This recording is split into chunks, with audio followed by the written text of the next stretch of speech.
My name is Uriel Simonson. I'm from the University of Haifa, and I have the honor of opening and chairing this session. And our first speaker will be Professor Tawny Holm, is that properly pronounced? From Pennsylvania State University. Professor Holm's main research areas are the Hebrew Bible in its ancient Near Eastern context, early Judaism and Aramaic studies, including Aramaic language and Aramean religion and culture. She is the author of Courtiers and Kings, the Biblical Daniel Narratives and Ancient Story Collections, excuse me, and Aramaic literary text, soon to appear in the Society of Biblical Literature series, Writings from the Ancient World. Other projects include a monograph on ancient Aramaic literature, generally under contract with Walter de Gruyter. Professor Holm is also editing a collective volume handbook of religions in the ancient Near East for Oxford University Press and co-editing with Juan Pedro Monferrer Sala the proceedings volume of the 8th biennial meeting of the International Association of Comparative Semitics in 2019. Professor Holm, the floor is yours. I believe you have 45 minutes, after which you have questions to ask. Thank you so much, Uriel, and thank you, God, and the University of Haifa, and everyone else who's helped organize this wonderful conference. It's for me an honor to participate in this conference in the memory of Professor Shaul Sheked. It would be impossible to overstate the importance and impressive scope of his contributions to Aramaic, Iranian, and Jewish studies. Professor Sheked's scholarship can only inspire humbleness. And it is in that spirit that I offer here an approach to the Sumerian element in that most challenging of texts, Papyrus Amherst 63.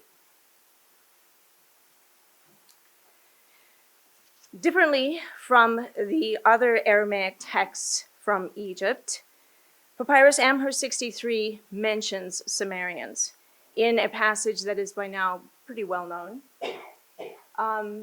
Towards the end of the liturgical section of the papyrus, a young man who seems to be leading a troop of Samarians who have just arrived in a new land is asked where he's come from and what his language is. His response to the king is, "I come from Yehud. My brother has been brought from Samaria, and now a man is bringing up my sister from Jerusalem." This is the beginning point of my talk, and I'm going to say more about this passage later on. But this very odd papyrus is 4th century or early 3rd century BCE, so definitely Achaemenid Persian, but it post-dates the Elephantine and Aswan communities that are so familiar to us.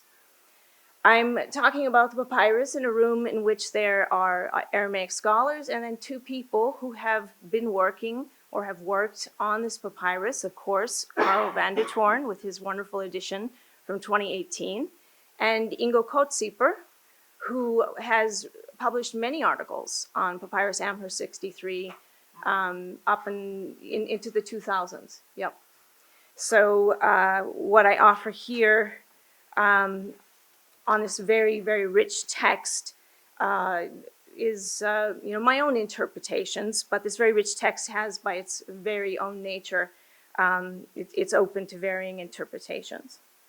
So my paper will proceed in this direction. I first want to give you some idea of my interpretation of the Papyrus Amherst 63. Then I want to move to a discussion of the papyrus and Elephantine, then on to evidence on the papyrus for Yahwist, especially Samarians in Egypt, and then have a very minor postscript about Samaria and the fall of Samaria. My interpretation. First of all, a very brief introduction for people who don't know this papyrus. It's very, very long. It is 3.5 meters in length. It has 23 columns on both sides of the papyrus. It's in Demotic script, but it is indeed Aramaic. It is housed mostly in the Morgan Library in New York City, but there are some fragments at the University of Michigan. The date, that is an interesting question. It's been dated as early as the early 4th century, so just after Elephantine's Florwit, down to perhaps the beginning of the 3rd century. We do have a terminus ante quem provided by Günther Wittmann, who says that because of the Demotic script and the writing of the Demotic L or R, this papyrus has to date before 250 BCE. The L/R on the papyrus would have a dash or a slash through it if it were written after that point, and it does not have that. So that's our terminus ante quem. The papyrus is unprovenanced. It came to light in the 1890s. It was sold on the antiquities market along with a bunch of other papyri that are very, very different. They all seem to date to the 2nd century.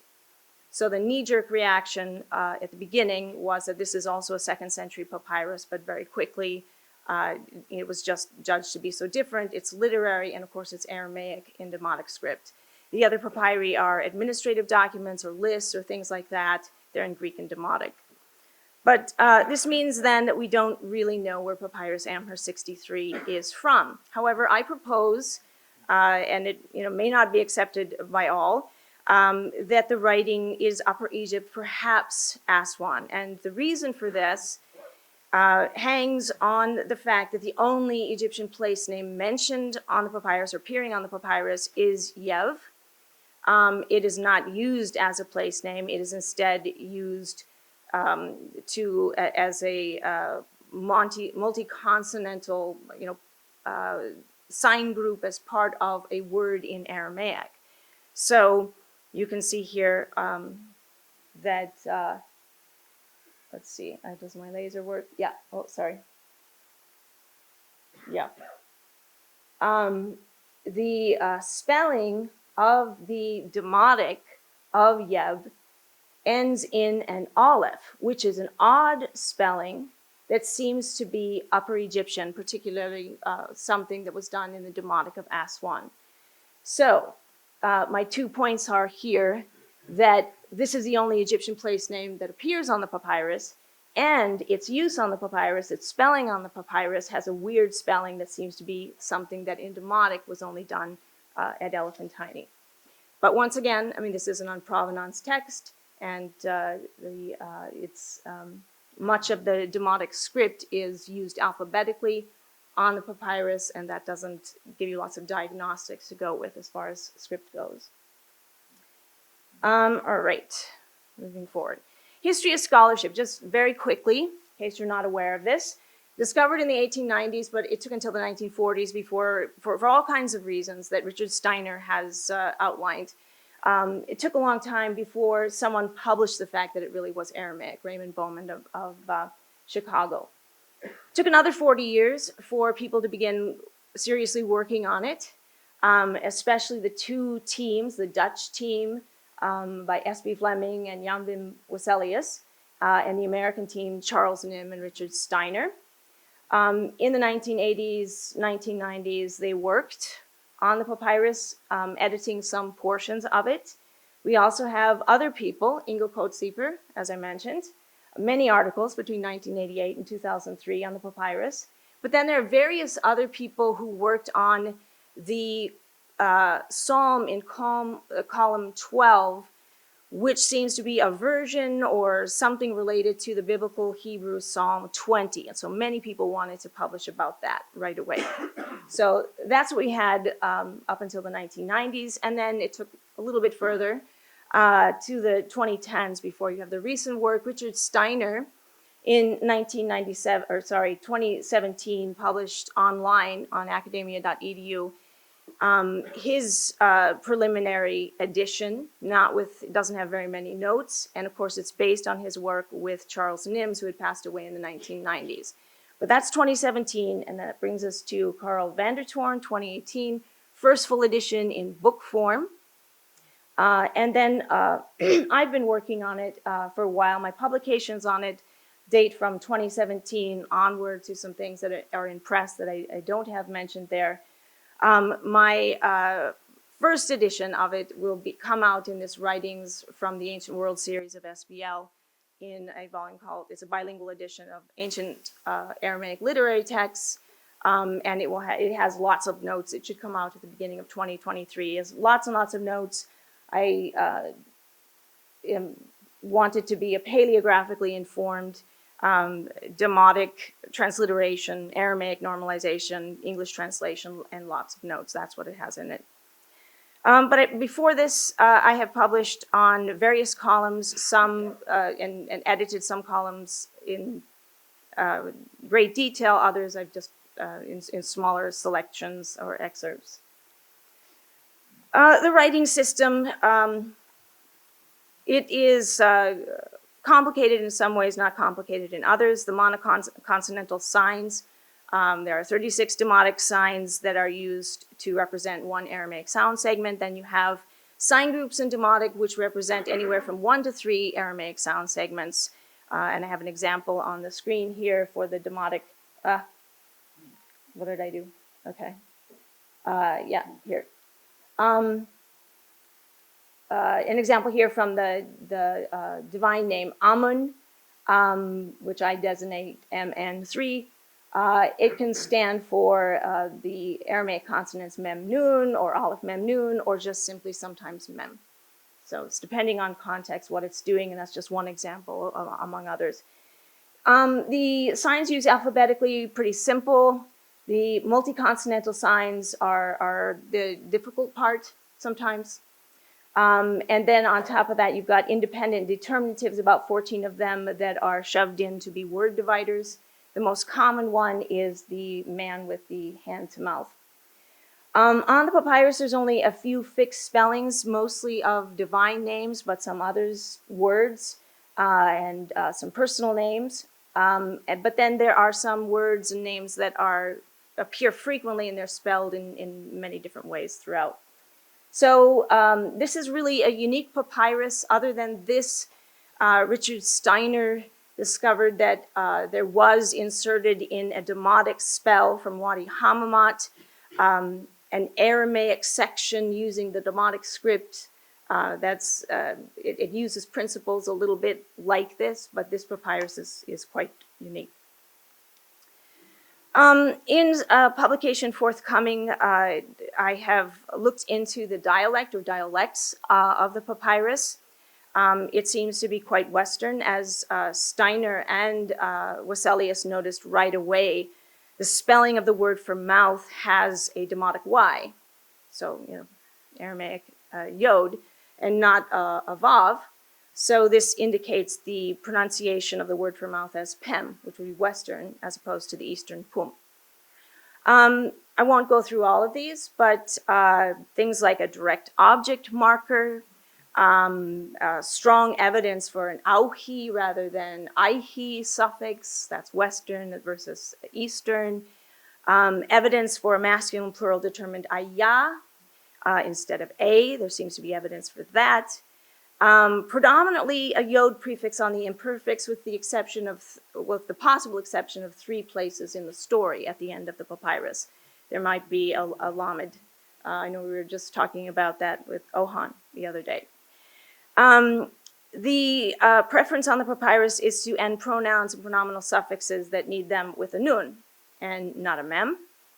And then you start to see things in the papyrus that are features that are also common to the Hermopolis papyri and the customs account and the Achigar proverbs. These are things that are Western things. We've all judged them to be. So the preference of afel over hafel, internal passive stems, etc.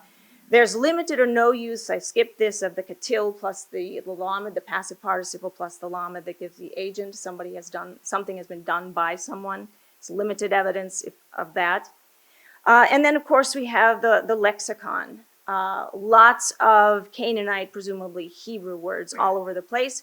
And perhaps in column 4, a phrase in Hebrew. There might be a vayiktol there. Some people have suggested that the psalms in the middle of the papyrus that are dedicated to Yahoo that they are hardly Aramaic. You could possibly analyze them as Hebrew. I don't really think so. But you have this heavy amount of Hebrew. So I bring this out because we've been talking about this. And Margarita was suggesting that, Elephantine, she didn't see evidence that people spoke Hebrew. Seems like the people who produced this papyrus knew Hebrew, I would say. Some features that are Western seem to be late. And that's, just to give you one, the min plus participle to form an adverbial, doing something in a certain way, min plus participle. That's something that Kuchard outlined was a Galilean Aramaic feature, and that's much later. So I would say the Western Aramaic dialect or dialects are Imperial Aramaic. They're certainly not official Reichs Aramaish.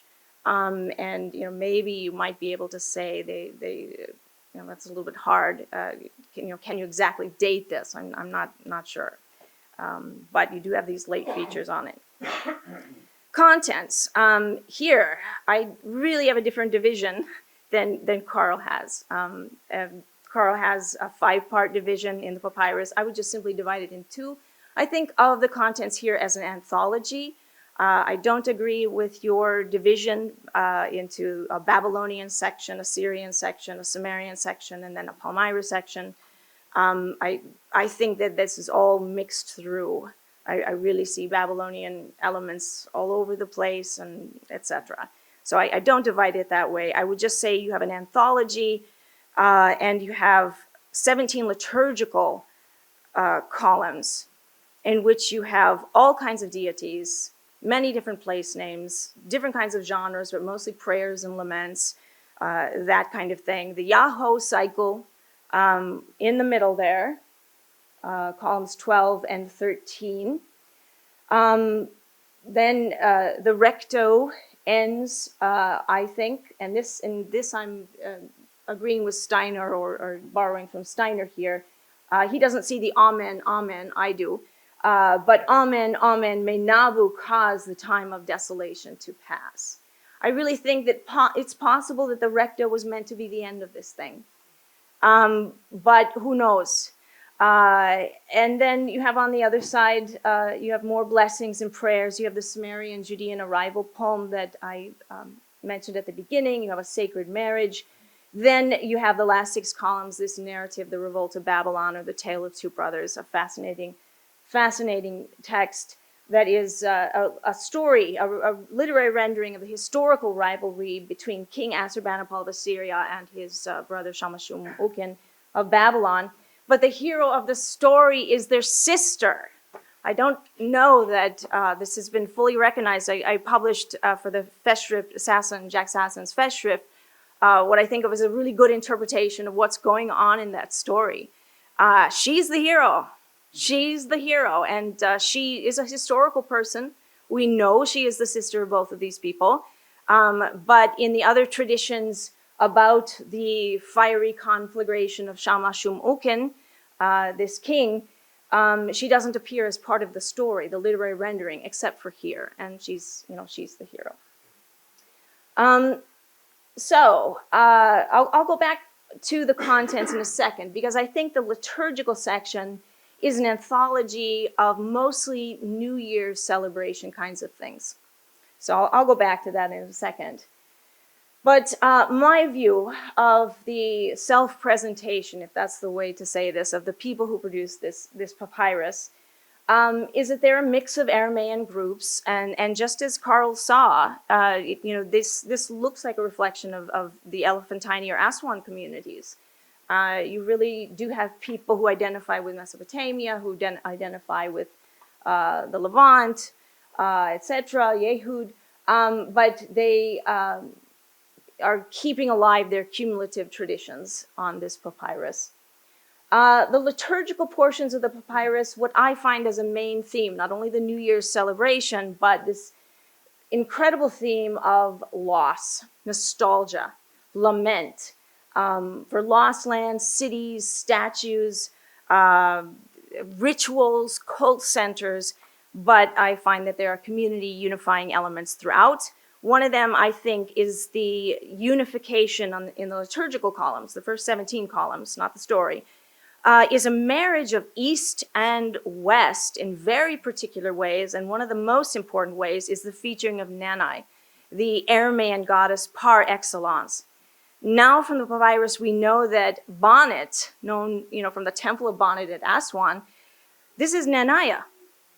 This is Nanaya, the traditional Mesopotamian spouse of Nabu.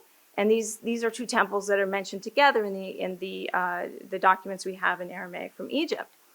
But she's a bonnet at Aswan, and we know from all over the place, especially Hellenistic Demotic writings, that she's identified with Isis in Egypt. And we have Isis Sononias shrines in a couple of different places in Egypt. And the traditional identifications of Nanaya with Isis and with Nanaya and Ishtar, and her identification with Ishtar, would indicate she is a mother to kings, a patroness to kings. She's part of the royal establishment or royal legitimation. So that's very important to remember as you look at the liturgy on this papyrus. Strangely enough, why I say it's a marriage of East and West is because the liturgical portions begin with Nanai married to Mesopotamian Nabu. He's her consort at the beginning of this papyrus. And then column 17 ends with her getting married to a Levantine deity. I say it's Baal Shemain, and then Carl says it's Bethel. You could make a case for either. But certainly what's gone on there? You have Nabu at the beginning, and then she changes. If you're, and you don't have to read this chronologically or in a sequence or anything like that, but I think something's going on there with marrying East and West, and I think that's done in other ways as well. New Year's liturgy. Steiner suggested this already in 1991, but he didn't see all that is there. He did this on the basis of terms. There's a talk of the New Year on the papyrus, rituals done at the year, other things like that in a couple different places. And then, of course, you have Epiph, which is the equivalent of, sort of rough equivalent of Tishrei, in at least one spot and maybe in a second spot on the papyrus. What I see is that you have all the features of what you did in the New Year in the ancient Near East. Maybe not all of them, but many of them. You have the enthronement of deities. That's at the very beginning of the papyrus. Nabu and Nanai are each enthroned. And then you have the and then you have the divine sponsorship of a son, whom I would interpret as the king. Nanai nurses or suckles a son. And then shortly after that, the king is presented and he needs to do certain things at a station. And so you get, some kind of liturgical order is going on here. Fruit of the New Year is mentioned in column 5. And then you have in column 7, one of the poems that was early on edited by both teams, both the American and Dutch teams.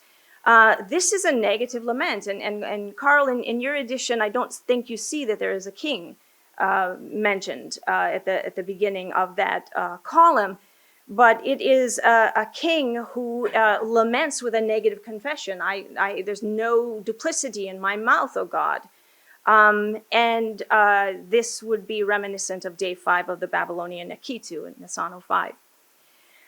This is followed by blessings of all the gods in column 8. Another really unifying feature of the papyrus, I think, because many gods across the Near East are mentioned.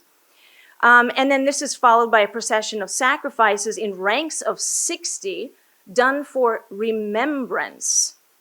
This is reminiscent of the Zukru festival at Imar, the remembrance or invocation festival, in which there are 70 sheep that are offered to the totality of all the Imarite gods.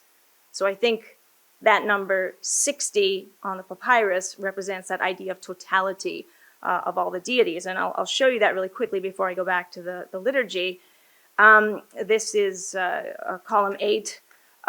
Different gods are blessing you, whoever you is, perhaps the king. And it starts from Mar, from we'll say Rosh. I'll talk about that later. Mara from, I'll say Assyria should bless you. Then Baal from Saphon, Pidrai from Raphiach, they should bless you. Bel from Babylon, Bela from Esangila, the temple. Nabu from Borsippa, Nanai from Ayaku, and then may the throne of Yahoo and Asherah from the south bless you. And you have this encompassing of deities all across the Near East. May they all bless you, east to west, may they bless you, and I think this is the king. Then you have the list of sacrifices, as I said. Give fire offerings, offer them in the fire, multiply the lambs, etc., etc. And then you get, let them go up for remembrance, 60 singers, Mar, Lord. Let them lift their voices, Mar, Lord. Mar, let them bless you. Let go up for remembrance, 60 temple servitors, Mar, or Lord. Each with his handfuls of myrrh and incense for the nostrils of Bethel. Let go up for remembrance 60 lambs, Mar. So the sequence of 60 right after the blessings of all the gods means, hey, the totality of all the gods Aramaeans worship, or the people of this community worship. That's something that is very New Year's kinds of thing to do. Then there's a selection of a priestess for a city sacrifice in the land of Rosh, or Resha, during Epiph, a rough equivalent of Tishrei. And by the way, she's a kahina. She's a kahin, feminine kahina. Very, very intriguing. And then you have a cycle of poems, and here I think Carl really has saw something magnificent with the Yahoo cycle of the Psalms. They seem to be connected to the new year, a fall new moon celebration. It makes you think of Rosh Hashanah, of course, a mention of annual offerings, and this seems to fit very nicely. These three poems that are about, they're henotheistic, but they're Yahwistic. They stand out from everything else in the rest of the papyrus, but they're tied to New Year. And then you have the king's throne mentioned in column 14, and the king's enthronement as sponsored by Ashim Bethel and the herald Nabu. He is enthroned to be a man of for peace everlasting. That's in column 16. Finally, in the liturgical section of the papyrus, you have a sacred marriage. Now, sacred marriage texts are much discussed. They seem to be tied to New Year. And what they do is they legitimate the king by showing he is associated, married, or an offspring of the gods, and they are legitimating his kingdom for the new year. So these are all New Year's kinds of things in an anthology pulled together on this papyrus. Yeah. But I should very quickly say that you don't have days. You would like that, right? Key to ordering that you do this on day 1, you do this on day 2, whatever. But this is why I say it's more of an anthology from different people's literature, perhaps. So moving forward. Location of the community. In contrast to Carl, I don't think there's any Palmyra in this at all. I do think you misread the fortress of Psalms for various reasons. Palms, Tamar. So I don't agree with that. But I do think that perhaps these are, compositions compiled elsewhere, of course, but they're put together or written elsewhere, but compiled in Egypt. They have most of the same deities as in the Aramaic documents in Aramaic script from Egypt. They highlight Nanai, as I mentioned before. Nanai is the goddess who's probably mentioned in 2 Kings 17, 30-31, the goddess Bonnet. This requires an emendation, but I think it's a successful, good emendation. But she is brought from elsewhere. She's brought from Mesopotamia or Elam up to Samaria with the people who were deported by the Assyrians. So, we as we all know, 2 Kings 17 records the diversity of religions the Samarians have, because they are interspersed with the people deported by the Assyrians.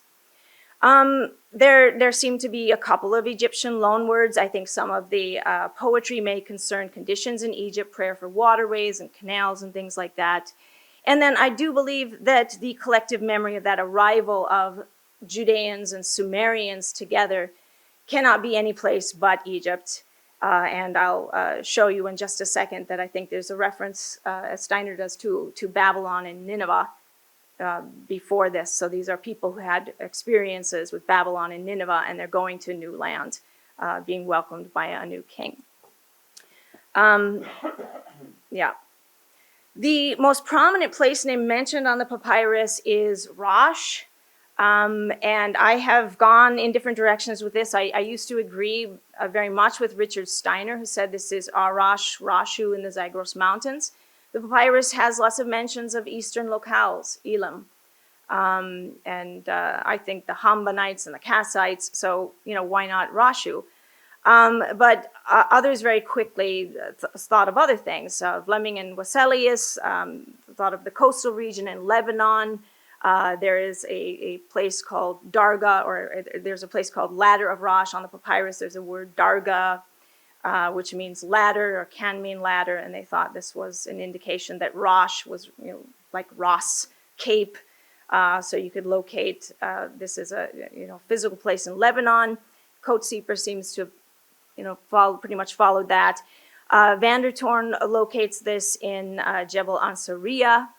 More recently, really recently, Nadav Naaman says this is the heavenly abode of the gods. And he's sort of onto something, but it's oh wait, I got that there. It's sort of complicated. The determinative used for the word, this place name that's mentioned over 30 times about 30 times on the papyrus, spelled differently every time. But instead of having a land determinative in the Demotic, it has the seated woman determinative that in Demotic texts appears after goddess or appears after noblewoman. And it's not used this way in Demotic. So why is it after a place name? There's something really special about this word, Rosh or Resha. And if it's Resha, and I'm leaning in this direction, that Resha, the head in Aramaic, is a very ambiguous term, and it might be purposely ambiguous on the papyrus unless we discover more things. But it seems to be a geographical area on the papyrus. It has cities, it's land, but it's also the home of the gods, as Naaman was pointing out. Nanai, who's called Cow of Babylon on the papyrus, she is also from Rosh. She is the lady of Rosh. Baal Tzafon and Yahoo Tzafon, they're also from Rosh. So this does seem to be something different. And I noticed that on the papyrus, you have this interest in cult centers. This is a cult center and a geographical region. I wonder if the expression that appears twice is a sort of Hendeadic expression, this expression which I will read as Darga wa Resha, something like dignified station, high station, rank, and Resha, head, the head, might mean something like the supreme capital. And I do quickly reference this to a title for Nanai at Hatra in the Parthian period a little bit later. She's called the dignified one. We'll see where that leads. But this is the central mystery of the papyrus, what this place name is that seems to be central to everything, across the genres, across the deities, what's going on there. So beyond Elephantine, the papyrus and Elephantine, the papyrus postdates the Florowit of Aswan's Aramaean communities. Of course, you've seen better diagrams, but this is von Pilgrim from 2003. Whenever the temple of Yahoo was built, it's destroyed in 410. It seems to be rebuilt, although von Pilgrim says he no longer thinks you can find evidence for the second temple, the rebuilt temple. That's in the Elephantine Revisited volume that Margarita has worked in.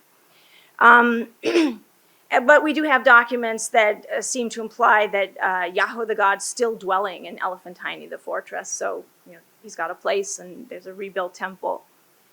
What do we know about religion at the Aswan communities before Papyrus Amherst 63? Well, we know that the Judeans, or Yehudaye, they worshiped Yahoo, and they seem to also worship Bethel, Hashem Bethel, Anad Bethel, and Harem Bethel. Yeah.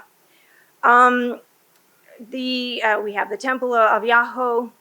The documents seem to preserve something about Sabbath and Passover, although that's been discussed what it means, Sabbath and Passover, in Elephantine documents. Marzeach, the drinking festival, perhaps a new moon's day might be there in the documents, and there might be a few other things. There are reports of mourning rituals when the Yahoo temple is destroyed. What do we know about the Sayinian Aramaeans? Well, we know they have a temple of Nabu and Bonnet, Menaiah, temple of Bethel and the Queen of Heaven, perhaps not. We don't have the temples themselves. We don't necessarily know a whole lot more about their festivals or religious celebrations. What do you get from about Aramaean rituals from Papyrus Amherst 63? Well, it turns out a lot of them we get from the Yahoo Psalms.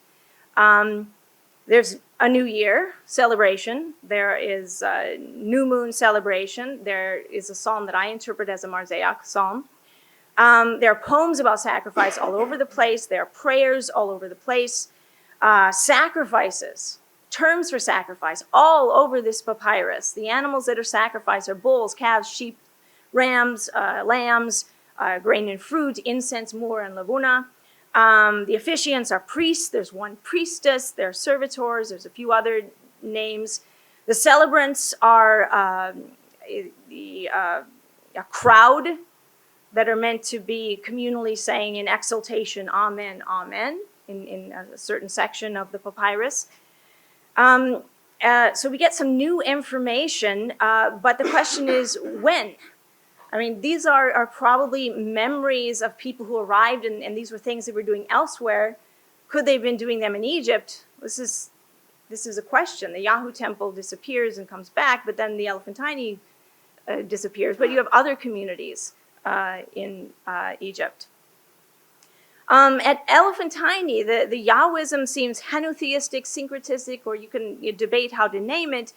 But there does seem to be some kind of identification with Yahoo and between Yahoo and Bethel, because there's multiple deities by Yahwists are seem to be reverenced in some way or appealed to in some way. But then you have the donation list in which there are 3 deities that are given monies by Yahwists. Yahoo, Hashem Bethel, Anat Bethel, and Carl has written about this. Other people have. Maybe the Yahoo temple complex had other places for other deities. So there's some kind of identification going on there. On Papyrus Amherst 63, you have all the deities of the Aramaic documents from Egypt that are in Aramaic script. The only additional ones you can add here are Pidrai and Asherah, because otherwise Asherah is not mentioned anywhere else in Aramaic script in Egypt. And then, of course, Baalit. I don't think she's elsewhere in Aramaic script. The Egyptian deities, I don't read them. Steiner thought that Osiris possibly is mentioned, Horus is mentioned. I don't read these things that way. So the main evidence on the papyrus for Yahwists, especially Samarians.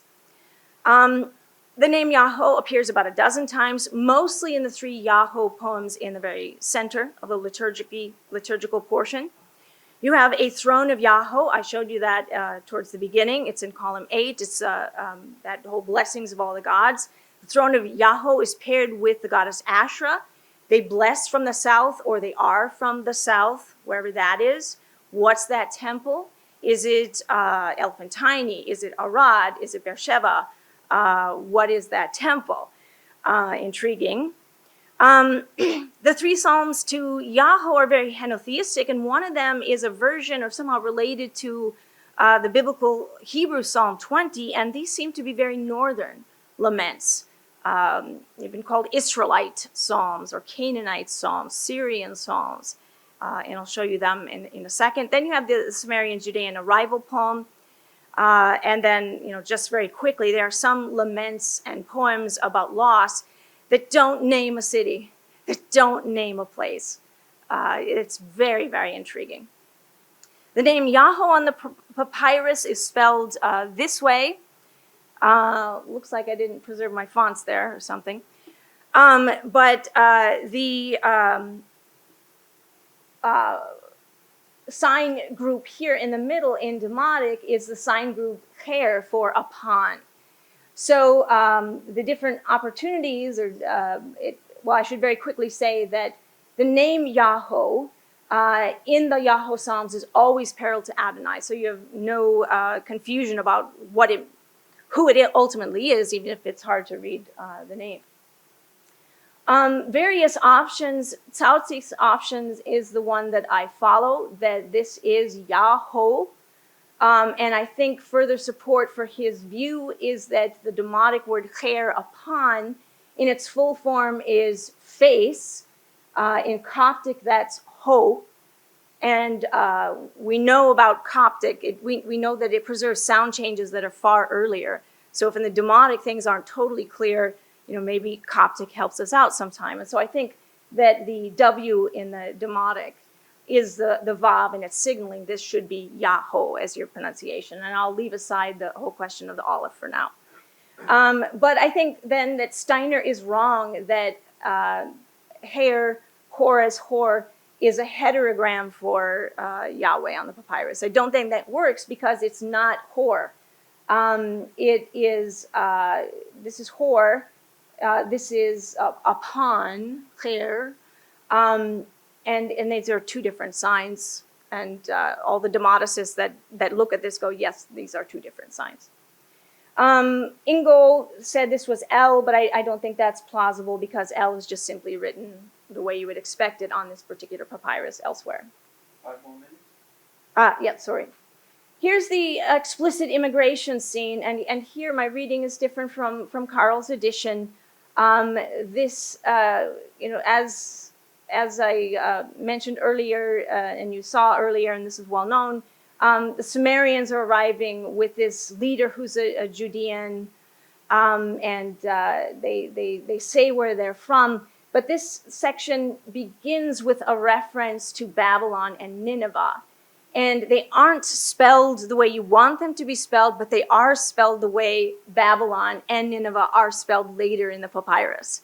So I think this is pretty clear that whoever these people are, this arrival poem mentions previous experiences in Babylon and Nineveh. So I think this is an idealized poetic description of the arrival of Samarians and Judeans in Egypt as siblings, seeing each other as siblings who arrive after horrible experiences. All right, and that's the end of that poem. So I think that Judeans and Samarians perceive themselves as brothers and sisters on that poem. Is it difficult to distinguish Samarians and Judeans? Carl, in his other book, shows us this, and Gad Barnea, in his dissertation, shows us this. Maybe every time we see Yehudiah, you should be translating Yahweh's. That's possible. It's very difficult to distinguish Samarians and Judeans in Egypt, and this is a little bit later, but in the Hellenistic period, there's a village of Samaria in the Fayum.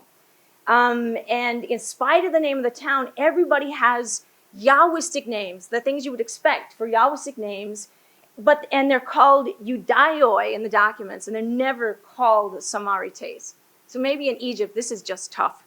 Yahwehs come from Samaria and Judah. The henotheistic psalms on the papyrus, the Yahoo psalms, the place names are northern place names, Tzafon, Sidon. Yahoo seems to be identified with Bethel. And note how henotheistic they are in particular ways. Psalm 1 seems to equate Yahoo and Bethel, but then has Baal, Shemaim, bless Yahoo. Psalm 2 only mentions Yahoo by name, no other deities, but he is the God over the mighty ones, so it's henotheistic as well. Psalm 3 has Yahoo as the head of a council of heaven, and Baal Shemaim blesses Yahoo. And this poem has Ugaritic loan phrases. Who is like you among kings or among commoners?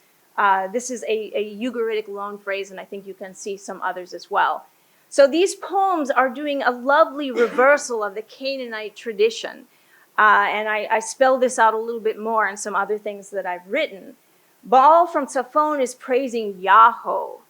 Tzafon, the mountain, in Psalm 89, praises Yahoo and utilizes some of these themes of reversal. And I think that's exactly what you have here in these communal psalms in the Yahoo section of the Papyrus. So this is the Psalm 2, which makes the identification of celebration at the fall, new moon, wine drinking, festival, New Year. Doesn't mention Epiph anywhere, but it does mention bringing the annual sacrifices. And it's sort of a Marzeiah psalm. It's very lovely. Yahoo, come drink with us. Drink, drink, drink, drink with us to satiation. It's amazing, lovely psalm. Drink to conclusion, okay. And that's the Yahoo psalm with all these connections. Postscript, Samaria and the fall of Samaria. I don't know. This is you have these passages that are lovely laments, but who is, what city is being lamented? And in fact, there's no appeal to a God to revive them. In these particular poems from column 6 and column 12, it doesn't say, please God help us anywhere. It's just, hey, look what's happened. This is horrific. And this is the one I really like in column 6, which seems to describe deportation in very, very visceral terms. The whores, Lord, the whores were terrified from what we've seen. They destroyed the land and your city and the country. It's trembling. He scattered, the enemy, would deport either you, maybe your statue, because he's talking to Mar, or would depart for you, or the entire assembly of your sheikhs, and on it goes. The children, others, all in manacles, hunting down the sheikhs. Just this amazing, amazing poem. But it nowhere says, please help us get out of this. Nowhere. So embryonic conclusions. Samarians and Yehudites, they present themselves as siblings on the papyrus. I think these are people who've arrived in Egypt after experiences in Babylon and Nineveh and Babylon. So they're seeking refuge there. These are, the Yahoo Psalms are northern. They have parallels in the Bible. They show that Yahoo can be identified with Bethel, as seems to have been done in the Elephantine documents.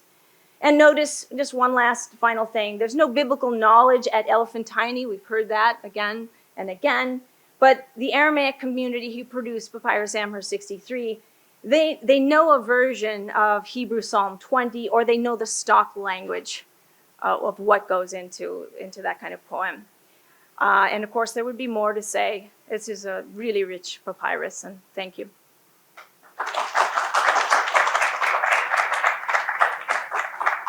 Thank you very much, and sorry for interrupting. Sorry for going long.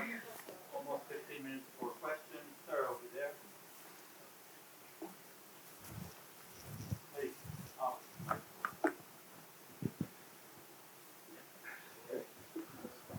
I think you know the question which will come now. Thank you very much, Tawny, for this very interesting and nice presentation. I think the main problem is with the Yahoo name. You just went over it. Nearly every demotist says you can't read Yahoo into this. The only one who said this was Sautzich. But Quark doesn't say this, and I discussed this with a lot of demotists, and even Fleming said when they started to read it, Yahoo said, yeah, but it's not in the demotic. The only reason why they did it, they said, oh, it's Psalm 20. In Psalm 20, there's Yahoo. And as you showed, the word starts with an aleph. And you never have an aleph for a consonantal yod. So how you could explain a name Yahoo starting with an aleph? And your argument that El, maybe I'm wrong there, but your argument that El is somewhere else written aleph resh lam is not valid, because this is in the introduction of the second part of this Shamash Shemukin thing. And you can clearly see that there are a lot of shifts in the orthography between these two parts. There are two independent parts. And they're even on the papyrus, there are a dotted line between them, so this is something different. So this doesn't say about the orthography in the first part. And then please explain how you can write Yahoo with an aleph at the beginning. Well, I wanted to shorten my PowerPoints, but if you look at the phonology of Loprieno and Proist, yeah, you have what Tawny said. You have the use of these intervocalics being represented by olives.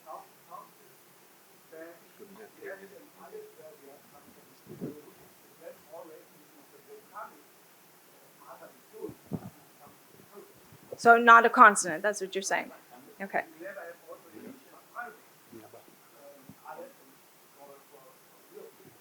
Okay, yeah.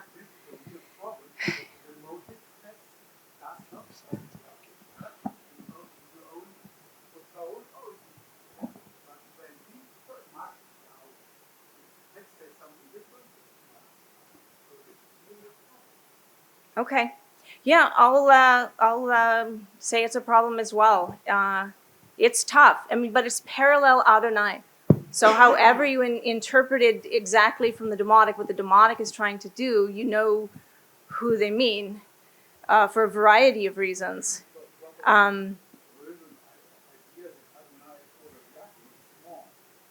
Yeah.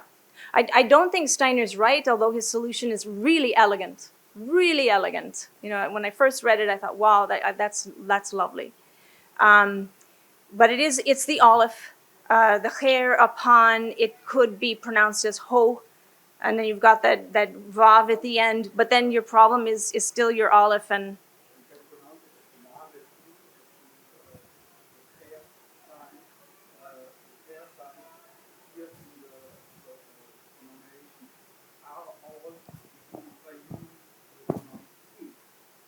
Okay.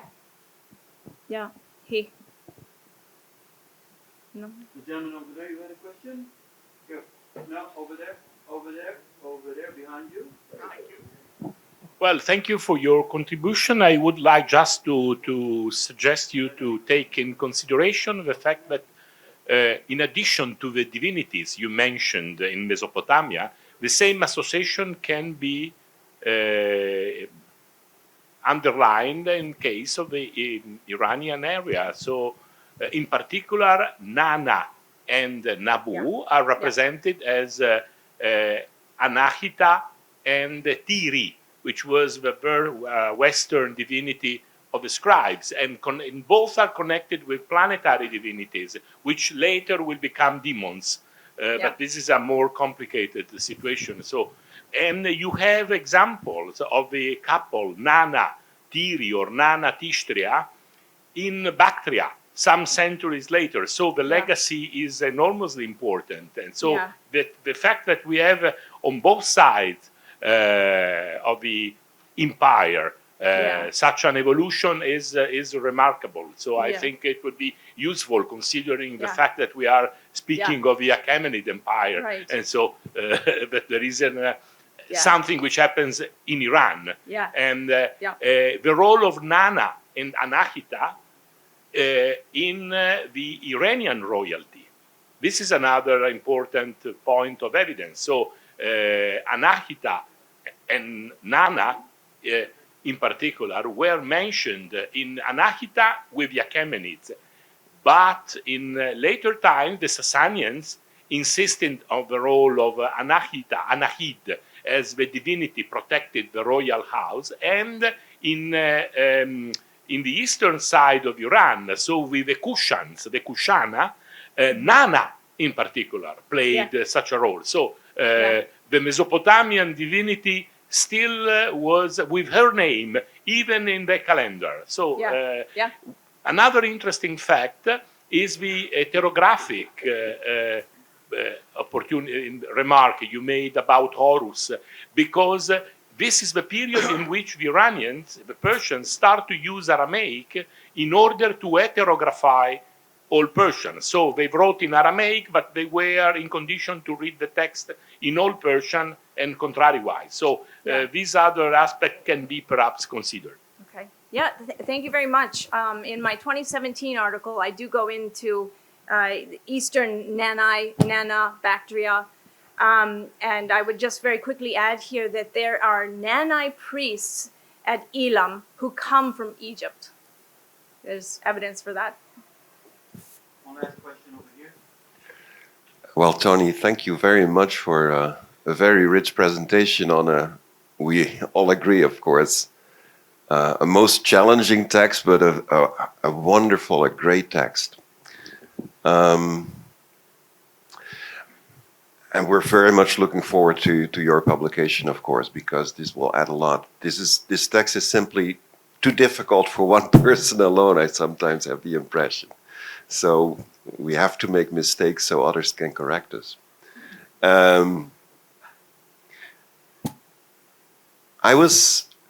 I want to ask you a question about the antiquity of the texts that have been collected in the papyrus.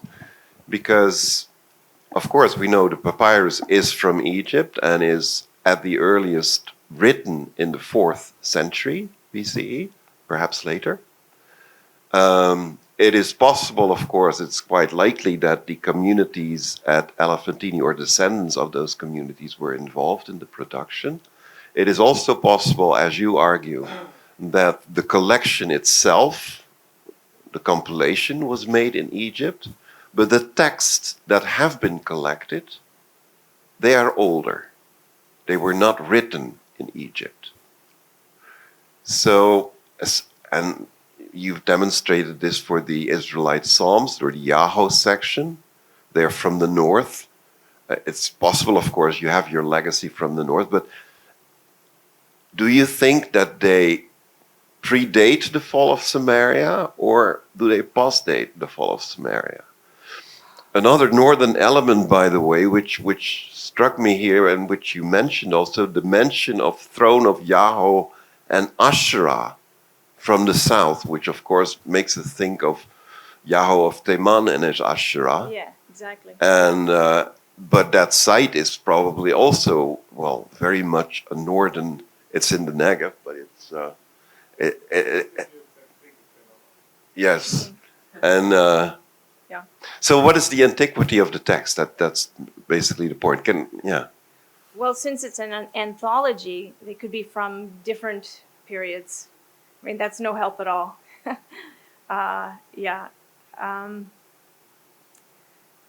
think that some could be post, not long after the Assyrians, maybe. I mean, it's the manacles and deportation strikes me. I call them 6, but you know, who knows? I mean, the Babylonians did this as well. So I don't know how to answer this. I think that maybe each individual text and a composition, and there are 32 or more on the papyrus. So I don't have any great responses to that.